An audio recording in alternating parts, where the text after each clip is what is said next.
नमस्कार। आज एक नए टॉपिक के साथ आपके सामने हम आए हैं।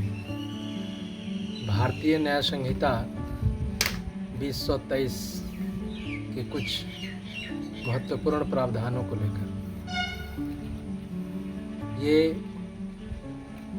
हमारे इंडिया के न्यू क्रिमिनल कोड को रिप्लेस करता है, आईपीसी को, भारतीय न्याय संहिता 2023। इसके नए प्रावधान को हम लेते हैं जो कि बहुत ही इम्पोर्टेंट है। Age uniformity and gender neutrality, आयु एकरूपता और लिंग तटस्थता बहुत ही महत्वपूर्ण है, जिसके लिए हमारे बीएनएस में बहुत महत्वपूर्ण चेंजेस लाया गया है ऑफेंसेस अगेंस्ट चाइल्ड को लेकर। थोड़ा नहीं, बहुत अच्छा बदलाव हुआ है, जिसकी जानकारी हम लेते हैं आज के वीडियो में। पहले कोई भी ऑफेंसेस अगेंस्ट चाइल्ड में एज को लेकर था कि लड़कियों का एज 18 साल निर्धारित था और लड़कों के लिए, पुरुष के लिए 16 वर्ष वो आते थे। दोनों का अलग अलग जेंडर था और एज का भी अलग अलग निर्धारण था, जिसको कि बीएनएस 2023 में रिप्लेस कर दिया गया और एकरूपता लाया गया। जैसे यूनिफॉर्म एज 18 ईयर्स कर दिया और इसका एक्सप्रेशन भी चेंज करके चाइल्ड कर दिया गया इस बीएनएस 2023 में, जो कि बहुत ही अलग तरह का है, लेकिन बहुत ही महत्वपूर्ण है। पहले गर्ल बॉय अलग अलग था। एज 18 साल गर्ल का दिया गया और बॉयज़ का 16 ईयर्स, लेकिन उसी को अब चाइल्ड एक्सप्रेशन कर दिया गया। दोनों को मिलाकर एक ही चाइल्ड, दोनों बच्चे हैं। और यूनिफॉर्म एज कर दिया 18 ईयर्स, अलग अलग नहीं। जैसे सेक्शन 137 लेते हैं, सेक्शन 137 1B, जो कि हमारे आईपीसी में 361 था section, kidnapping from lawful guardian. 363A IPC, जो कि बीएनएस सेक्शन 139 है, वो किडनैपिंग और maiming a child for purpose of begging. पहले इट मीन्स आईपीसी में प्रावधान अलग अलग था। गर्ल चाइल्ड के लिए 18 साल, बॉयज़ के लिए 16 ईयर्स। उसी को रिप्लेस करके बीएनएस में प्रावधान किया गया, यूनिफॉर्म एज 18 ईयर्स कर दिया फॉर चाइल्ड। चाइल्ड में बॉयज़ गर्ल्स दोनों आ जाते हैं। उसी तरह सेक्शन 366A ऑफ आईपीसी लेते हैं, जो कि बीएनएस 2023 में सेक्शन 96 हो गया है, प्रोक्योरेशन, मेड जेंडर न्यूट्रल। इस केस में न्यूट्रल कर दिया है। यूनिफॉर्म माइनर गर्ल को रिप्लेस करके चाइल्ड कर दिया गया।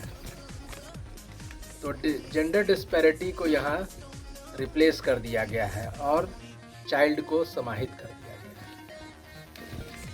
सेक्शन 366B आईपीसी था, जो कि भारतीय न्याय संहिता 2023 में सेक्शन 141 है, जिसमें इंपोर्टेशन फ्रॉम फॉरेन कंट्री।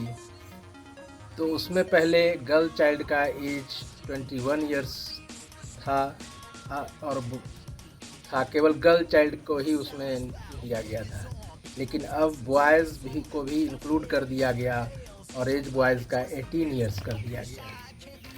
पहले बॉयज़ नहीं था इस सेक्शन में। 2018 में 376DA का पनिशमेंट दिया गया था गैंग रेप में, जिसमें दो तरीके का था। एज ग्रुप बना दिया गया। 12 to 16 ईयर्स एज के गर्ल के साथ अगर गैंगरेप होता है तो उसका पनिशमेंट दिया गया लाइफ, इट मीन्स आजीवन कारावास और फाइन। और 12 ईयर्स से नीचे के बच्चों के साथ अगर गैंगरेप होता तो उसके लिए डेथ किया गया, मृत्यु या फिर लाइफ।